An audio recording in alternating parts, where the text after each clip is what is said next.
जय हिंद साथियों आज का जो क्लास होगा वह 44वां क्लास होगा। ठीक है, और इस क्लास में टोटल 3 चैप्टर को कवर करेंगे। ठीक है, तो 3 चैप्टर जो रहेगा वो कौन कौन सा चैप्टर रहेगा उसको देखते हैं। तो साथियों 3 चैप्टर जो रहेगा वह रहेगा, ध्यान से देखिए। पहला जो चैप्टर है वो है पर्वत, पठार एवं मैदान, दूसरा है वायुमंडल की संरचना और तीसरा है पवन।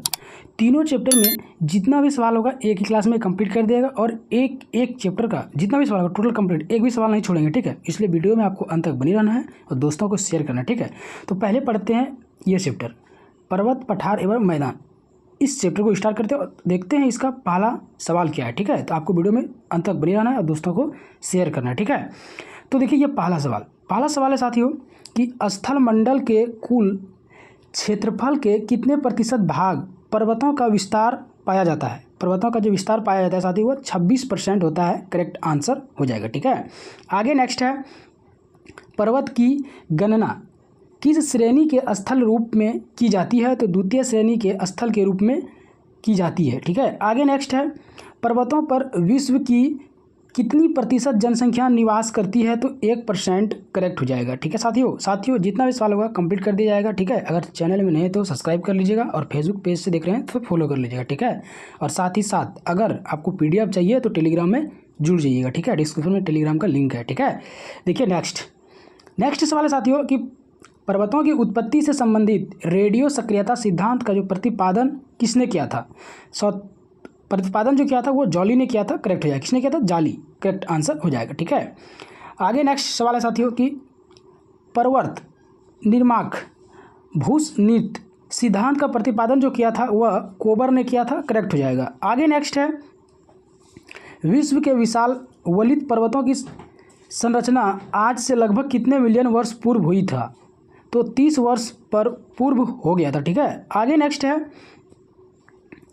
नवीनतम पर्वतमाला जो है वह कहाँ है। तो यूराल में है। करेक्ट हो जाएगा। आगे नेक्स्ट है हिमालय पर्वत श्रृंखला किस उदाहरण है। हिमालय पर्वत श्रृंखला जो उदाहरण है वो कौन है। तो वलतीय पर्वत। करेक्ट हो जाएगा। कौन हो जाएगा?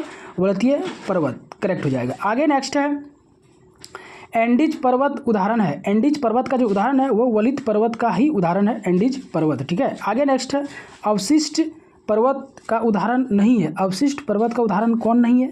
तो फ्यूजिया। क्या है? फ्यूजियामा।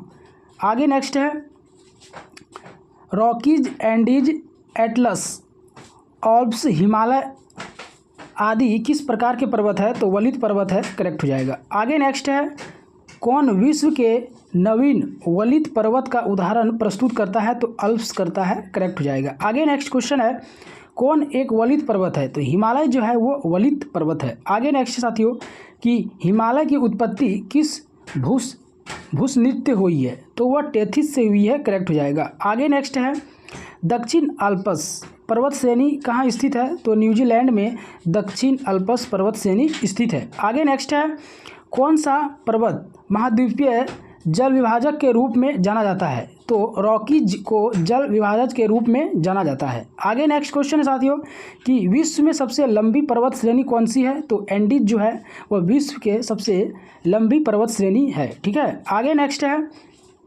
ब्लैक हिल, ब्लू हिल तथा ग्रीन हिल नामक पहाड़ियाँ किस देश में स्थित है। तो संयुक्त राज्य अमेरिका में स्थित है। करेक्ट हो जाएगा।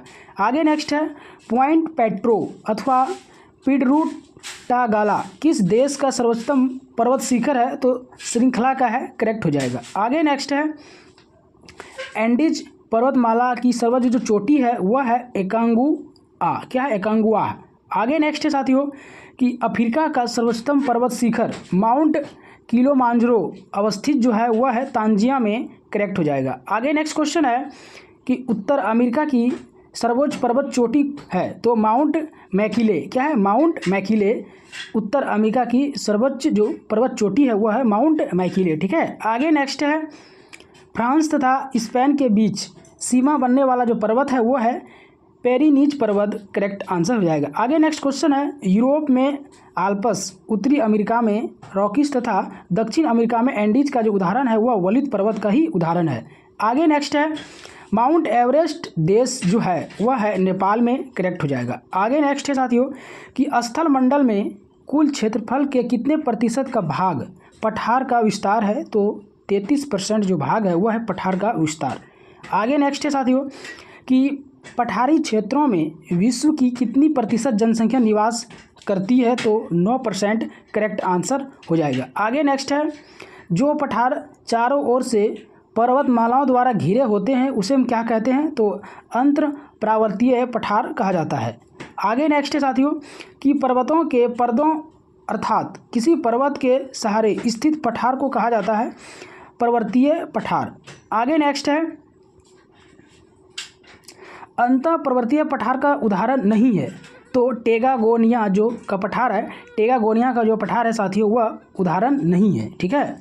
आगे नेक्स्ट है कौन सा एक पर्वतपदीय पठार है, वह पैटागोनिया का पठार करेक्ट हो जाएगा। आगे नेक्स्ट है साथियों कि मेसेटा का जो पठार है वह किस देश में स्थित है, तो स्पेन तथा पुर्तगाल में स्थित है।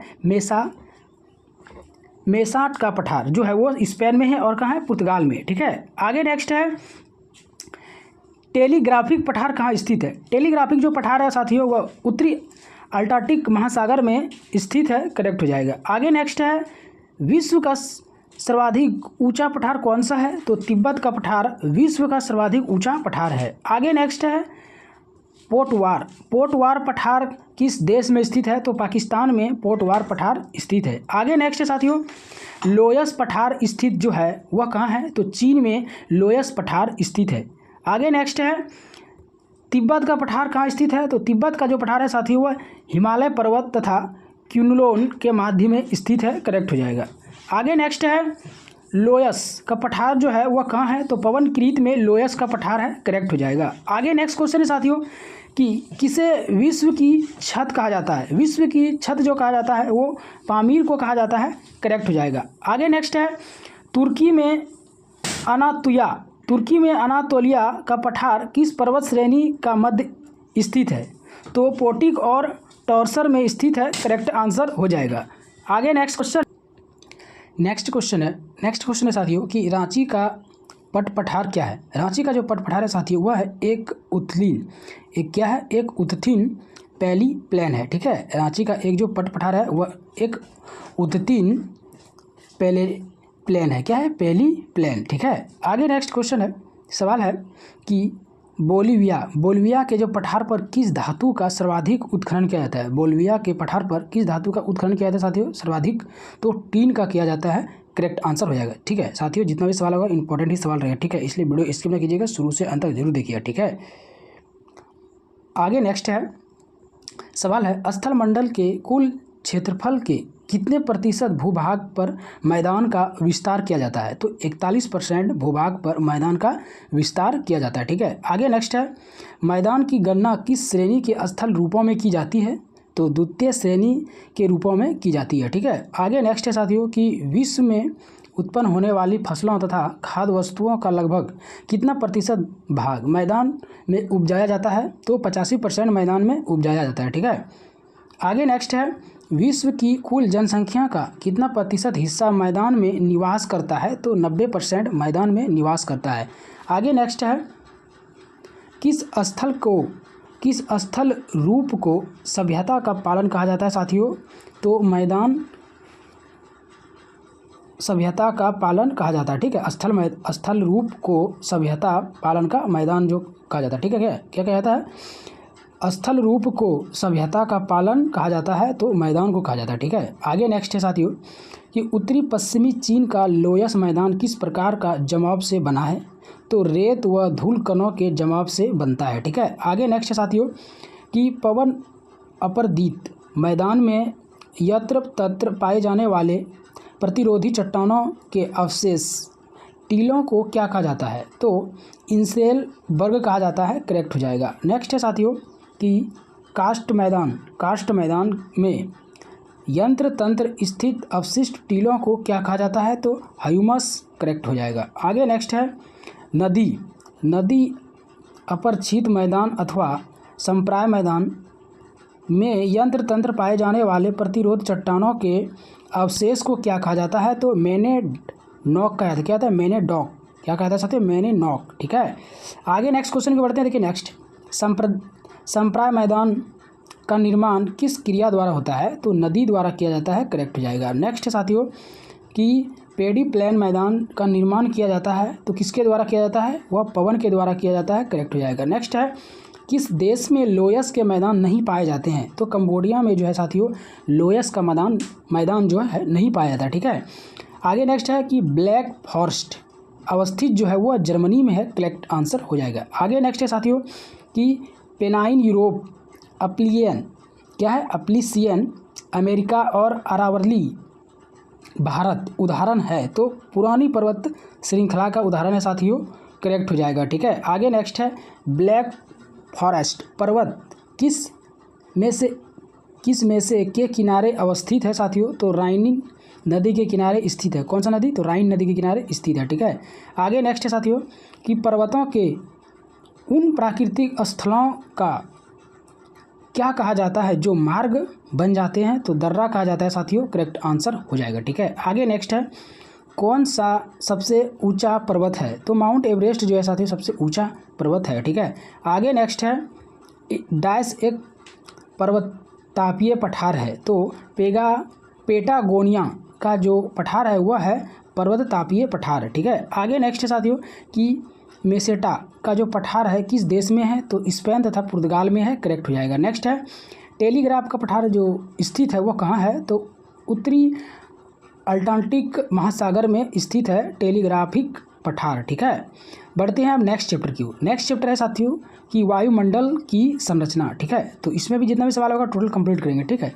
तो देखते हैं पहला सवाल क्या है। तो पहला सवाल है साथियों कि पृथ्वी के वायुमंडल का कितना प्रतिशत भाग 29 किलोमीटर ऊंचाई तक पाया जाता है? तो 97% करेक्ट आंसर हो जाएगा। नेक्स्ट है वायुमंडल का सर्वाधिक अस्थायी तत्व क्या है? तो जलवाष्प, करेक्ट हो जाएगा। नेक्स्ट है साथियों कि वायुमंडल में सर्वाधिक कौन सी गैस मिलती है? तो नाइट्रोजन गैस मिलती है, करेक्ट हो जाएगा। नेक्स्ट है वायुमंडल में सर्वाधिक मात्रा में विद्यमान अक्रिय गैस कौन सी है? तो आर्गन, करेक्ट आंसर हो जाएगा। नेक्स्ट है साथियों कि वायुमंडल मुख्यतः गर्म होता है तो पृथ्वी से विकिरण द्वारा, ठीक है। आगे नेक्स्ट है कौन सी गैस ग्रीन हाउस प्रभाव के लिए उत्तरदायी है? तो CO2, करेक्ट आंसर हो जाएगा। नेक्स्ट है सूर्य की तीव्र किरणों द्वारा सुलझने से वायुमंडल की कौन सी गैस हमारी रक्षा करती है? तो ओजोन परत साथियों हमारी रक्षा करती है, ठीक है। आगे नेक्स्ट है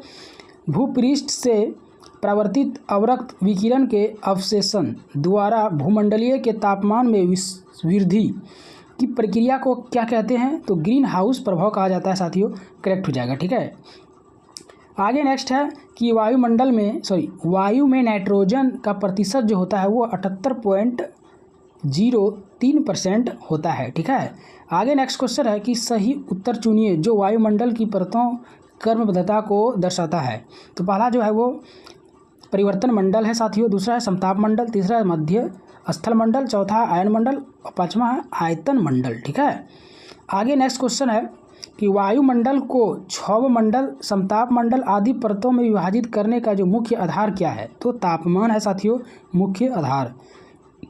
आगे नेक्स्ट है क्षोभ मंडल की धरातल से औसत का जो ऊंचाई है लगभग वह कितना है? तो 14 किलोमीटर, करेक्ट आंसर हो जाएगा। आगे नेक्स्ट है किस मंडल को संवहन मंडल भी कहा जाता है? तो क्षोभ मंडल को संवहन मंडल भी कहा जाता है। नेक्स्ट है किस ऋतु में क्षोभ मंडल की ऊंचाई में वृद्धि हो जाती है? तो ग्रीष्म ऋतु, करेक्ट आंसर हो जाएगा, ठीक है। आगे नेक्स्ट है क्षोभ मंडल की धरातल से अधिकतम ऊंचाई जो होता है वो 18 किलोमीटर तक होता है, ठीक है, क्षोभ मंडल से। आगे नेक्स्ट साथियों कि क्षोभ मंडल में तापमान का जो सामान्य ह्रास की 1 डिग्री जो सेल्सियस प्रत्यक्ष होता है वो 166 मीटर हेतु होता है, ठीक है। आगे नेक्स्ट है क्षोभ मंडल वायुमंडल का सबसे तप्त परत है वो क्या है? तो क्योंकि यह पृथ्वी के पृष्ठ से तप्त होती है, क्या होती है? यह पृथ्वी के पृष्ठ से तप्त होती है, ठीक है। आगे नेक्स्ट है साथियों कि क्षोभ मंडल एवं समताप मंडल के बीच स्थित संक्रमण क्षेत्र को क्या कहा जाता है? तो क्षोभ सीमा कहा जाता है। आगे नेक्स्ट है पृथ्वी के वायुमंडल का सर्वाधिक घनत्व कहाँ पर होना है? तो क्षोभ मंडल पर होना होता है, ठीक है। आगे नेक्स्ट क्वेश्चन है साथियों कि विविध जलवायु एवं मौसम दशाओं को बदलने वाली सभी महत्वपूर्ण वायुमंडलीय प्रक्रिया कहाँ घटित होती है? तो क्षौभ मंडल में घटित होती है, करेक्ट हो जाएगा। नेक्स्ट है साथियों, क्षौभ मंडल वायुमंडल का निचला स्तर जिसकी ऊंचाई भूमध्य रेखा पर होती है उसे 10 मील तक ही ऊंचाई होता है, ठीक है। आगे नेक्स्ट है साथियों, मेघ गर्जन वायुमंडल की किस परत में होता है? तो क्षौभ मंडल में होता है मेघ गर्जन, ठीक है। आगे है नेक्स्ट, परिवर्तन मंडल या क्षौभ मंडल में जो तापमान होता है साथियों ऊंचाई के साथ घटता है, ठीक है। आगे नेक्स्ट है, समताप मंडल जो है वो क्या है? तो क्षौभ मंडल सीमा के ऊपरी स्थिति प्रदेश है, ठीक है। आगे नेक्स्ट है साथियों कि वायुमंडल की किस सतह में तापमान में बहुत अधिक उतार चढ़ाव नहीं होता है? तो समताप मंडल में उतार चढ़ाव नहीं होता है, ठीक है। आगे नेक्स्ट है, ओजोन परत मुख्यतः कहाँ पाई जाती है? तो समताप मंडल में ओजोन परत पाया जाता है, ठीक है। नेक्स्ट है, कौन सी वातावरणीय परत सूर्य की पराबैंगनी किरणों को अवशोषित कर लेती है? तो ओजोन मंडल जो वो अवशोषित कर लेती है, ठीक है। आगे नेक्स्ट है, समताप मंडल को जेट विमान की उड़ान के लिए आदर्श माना जाता है क्योंकि इस परत में बादल तथा अन्य मौसमी घटनाएं नहीं होती है, ठीक है। आगे नेक्स्ट क्वेश्चन है साथियों कि ओजोन परत के प्रत्येक वर्ष 7% की दर से अवक्षय के कारण 10 मिलियन वर्ग किलोमीटर आकार का एक बड़ा छिद्र बन गया। यह छिद्र अवस्थित है तो अंटार्कटिका के ऊपर अवस्थित है, करेक्ट हो जाएगा। नेक्स्ट है, वातावरण की वह परत जो रेडियो तरंगों को परावर्तित करती है कौन सी है? तो आयनमंडल, करेक्ट आंसर हो जाएगा। नेक्स्ट है, संचार उपग्रह किस वायुमंडल स्तर में स्थित होता है? तो आयनमंडल में स्थित होता है, करेक्ट हो जाएगा। नेक्स्ट है साथियों, वायुमंडल में ओजोन स्तर के अवक्षय का कारण कौन सा है? तो क्लोरोफ्लोरोकार्बन है, करेक्ट हो जाएगा। नेक्स्ट है कि रेडियो की लघु तरंगों आयनमंडल की किस परत से परावर्तित होकर धरातल पर आती है? तो एफ परत पर आती है, करेक्ट हो जाएगा। नेक्स्ट है साथियों, ऊपर से नीचे की ओर वायुमंडल की विभिन्न परतों की सीमा कौन सी क्रम में होती है? तो मैग्नीटोपॉज, ठीक है। दूसरा है मेसोपॉज है साथियों। तीसरा है स्ट्रोपॉज, चौथा है ट्रोपोपॉज।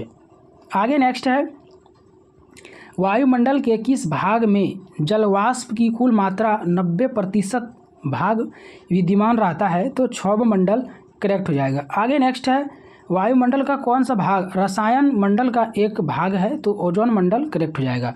नेक्स्ट है साथियों कि किस वायुमंडल परत को मौसमी परिवर्तन की छत के नाम से भी जाना जाता है? तो क्षौभ मंडल को जाना जाता है। नेक्स्ट है, हवाई जहाज प्राय डैश उड़ते हैं? तो समताप मंडल में उड़ते हैं, करेक्ट हो जाएगा। नेक्स्ट है साथियों कि पृथ्वी की सतह से सबसे दूर वातावरणीय परत जो है वह क्या है? तो वह है बहिमंडल साथियों, करेक्ट आंसर हो जाएगा। नेक्स्ट है, पृथ्वी के समीप पाई जाने वाली वायुमंडलीय परत क्या कहलाती है? तो ट्रोपोस्फीयर कहलाती है, करेक्ट हो जाएगा। नेक्स्ट है, वातावरण में सबसे ज़्यादा ओजोन का संकेंद्रण कहाँ होता है? तो समताप मंडल में होता है, करेक्ट हो जाएगा। नेक्स्ट है साथियों, समुद्र तल पर औसत वायु दाब कितना होता है? तो होता है साथियों 1013.25 मिली बार, ठीक है। आगे है नेक्स्ट कि वायु दाब प्राय सर्वाधिक होता है जब वायुमंडल होती है ठंडी तथा शुष्क। आगे नेक्स्ट है कि वायु दाब में अचानक आने वाली किसका सूचक है?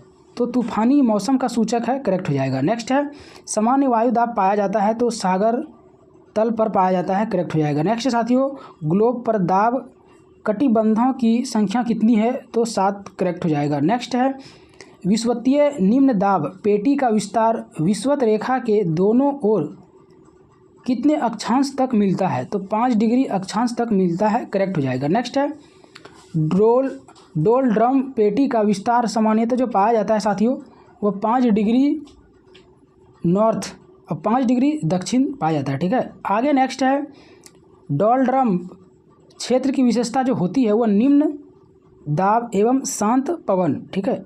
आगे नेक्स्ट है, शांत पेटी किस रेखा के दोनों ओर पाया जाता है? तो भूमध्य रेखा, करेक्ट हो जाएगा। नेक्स्ट है साथियों, विश्व के सभी उष्ण मरु स्थल किस पेटी में स्थित है? तो उपोष्ण कटिबंधीय उच्च दाब पेटी में स्थित है, ठीक है। नेक्स्ट है, डोल ड्रम क्षेत्र की विशेषता जो होती है वह दाब एवं शांत पवन होता है। ठीक है, आगे नेक्स्ट साथियों कि शांत पेटी किस रेखा के दोनों ओर पाई जाती है, तो भूमध्य रेखा में पाई जाती है, करेक्ट हो जाएगा।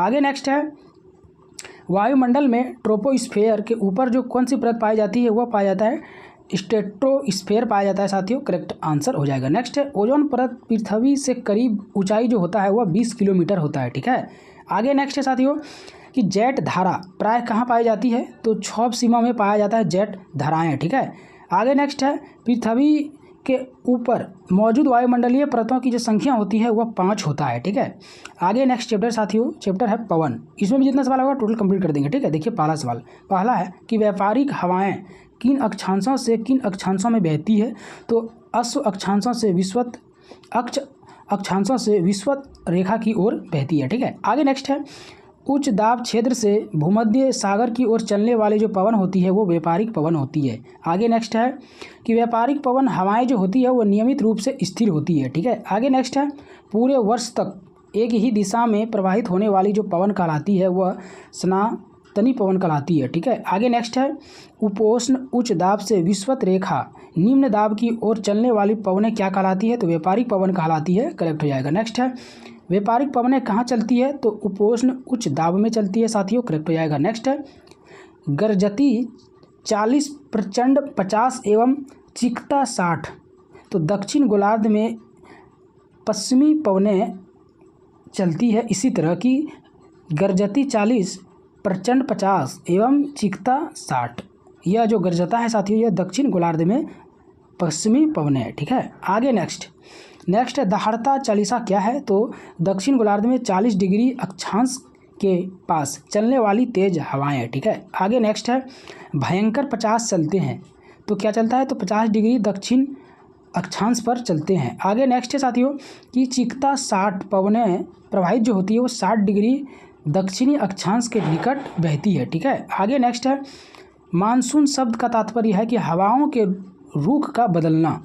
आगे नेक्स्ट है संयुक्त राज्य अमेरिका के मध्य मैदानों पर चिनूक हवाओं का क्या प्रभाव पड़ता है, तो गर्मी का तापमान कम हो जाना। ठीक है, आगे नेक्स्ट है कि अल्पास पर्वत के उत्तरी भाग में बहने वाली उष्ण शुष्क ठीक है स्थानीय हवाओं को क्या कहा जाता है, तो फान कहा जाता है। आगे नेक्स्ट है कि अर्जेंटीना के पंपास क्षेत्र में उरुग्वे की ओर से प्रचंड वेग से चलने वाली ठंड हवा को क्या कहा जाता है, तो पेम्पीरा कहा जाता है। ठीक है, आगे नेक्स्ट है कि न्यूजीलैंड में उच्च पर्वतीय क्षेत्रों से उतरने वाली गर्म शुष्क एवं धूल भरी स्थानीय हवा किस नाम से जानी जाती है, तो नॉर्वेस्टर के नाम से जानी जाती है। नेक्स्ट है साथियों कि संयुक्त राज्य अमेरिका के पश्चिमी तट से प्रारंभ होकर रॉकी पर्वत को पार करके उसके नीचे उतरने वाली गर्म शुष्क हवा किस नाम से जानी जाती है, तो चिनूक के नाम से जानी जाती है। नेक्स्ट है यूरोप में जूरा पर्वत से जेनेवा झील की तरफ रात्रि में चलने वाली जो शीतल एवं शुष्क पवन को किस नाम से जाना जाता है, तो जोरान के नाम से जाना जाता है। ठीक है साथियों, आगे नेक्स्ट है रॉकी पर्वत के पूर्वी ढलान पर उतरने वाली हवाओं संयुक्त राज्य अमेरिका और कनाडा में क्या कहा जाता है, तो चिनूक भी कनाडा में कहा जाता है। ठीक है, नेक्स्ट है कौन सी वायु स्विट्जरलैंड में उत्तरी अल्पांश के विमुख ढाल पर बहती है, तो फोन करेक्ट हो जाएगा। नेक्स्ट है साथियों चिनूक क्या है, तो चिनूक एक स्थानीय हवा है। आगे नेक्स्ट है कौन सी स्थानीय पवन इटली से रक्त की वर्षा लाती है, तो सिरोको करेक्ट हो जाएगा। नेक्स्ट है कौन सी स्थानीय पवन हिम भक्षी के नाम से भी जाना जाता है, तो चिनूक करेक्ट हो जाएगा। नेक्स्ट है कि कौन सी स्थानीय पवन को डॉक्टर वायु भी कहा जाता है साथियों, तो हरभट्टन करेक्ट हो जाएगा। आगे नेक्स्ट है साथियों कौन सी स्थानीय पवन अफ्रीका में गिनी तट के लोगों आर्द्र मौसम से राहत प्रदान करती है, तो हरमटन कौन करता है, हरमटन। आगे नेक्स्ट क्वेश्चन है साथियों कौन सी गर्म स्थानीय पवन कैलिफोर्निया में फल के बगीचों को काफ़ी नुकसान पहुंचाता है, तो साता आना करेक्ट हो जाएगा। नेक्स्ट है साथियों कि कौन सी स्थानीय पवन मध्य यूरोप के पर्वतीय क्षेत्र यूगोस्लाविया के एड्रियाटिक तट की ओर प्रभावित होती है, तो बोरा करेक्ट हो जाएगा। नेक्स्ट है साथियों कि पछुआ हवाएं वे हवाएं हैं जो बहती है भूमध्य रेखा 30 डिग्री से 60 डिग्री उत्तर दक्षिण अक्षांश के मध्य। ठीक है, आगे नेक्स्ट है साथियों समुद्र समीर बहती है तो दिन के समय बहती है, करेक्ट हो जाएगा। नेक्स्ट है वायुमंडलीय हवा पृथ्वी पर रखी जाती है तो पृथ्वी के घूर्णन द्वारा रखी जाती है, ठीक है। आगे नेक्स्ट है सहारा रेगिस्तान में शुष्क पवन हरमट्टन उड़ती है पूर्व से पश्चिम की ओर। आगे नेक्स्ट है कि व्यापारिक पवनों की परिघटना किस कारण से होती है तो ऊष्मा का समूहन। आगे नेक्स्ट है डोलड्रम क्या है तो उष्णकटिबंधीय पवनों की पट्टी है डोलड्रम। आगे नेक्स्ट है साथियों सिरको एक नाम किस अर्थ के लिए उपयुक्त है तो वह एक स्थानीय पवन के लिए प्रयुक्त किया गया है, ठीक है। आगे नेक्स्ट है दक्षिण पर व्यापारिक हवाएं बारिश के मौसम में भारतीय उपमहाद्वीपों से किसके कारण आकर्षित होती है तो उत्तर पश्चिम भारत में कम वायुदाब होने की से, ठीक है। आगे नेक्स्ट है साथियों अंतिम सवाल कि कौन सा एक दक्षिणी गोलार्ध में पवन का अपनी बाई और विक्षेपित होने का कारण है तो पृथ्वी का घूर्णन, करेक्ट आंसर हो जाएगा। तो साथियों टोटल जो है वो 3 चैप्टर मैंने कंप्लीट करवाया, ठीक है। तो तीनों चैप्टर कंप्लीट करवाया साथियों, बहुत इंपॉर्टेंट सवाल रहा, ठीक है। तो आपने वीडियो शुरू से अंत तक देखा, थैंक्स। दोस्तों को शेयर किया, थैंक्स। कल फिर मिलेंगे बहुत ही इंपॉर्टेंट सवाल लेके। आज का भी जो सवाल है साथियों बहुत इंपॉर्टेंट सवाल है, ठीक है। फिर कल मिलेंगे नेक्स्ट चैप्टर में, तब तक के लिए जय हिंद जय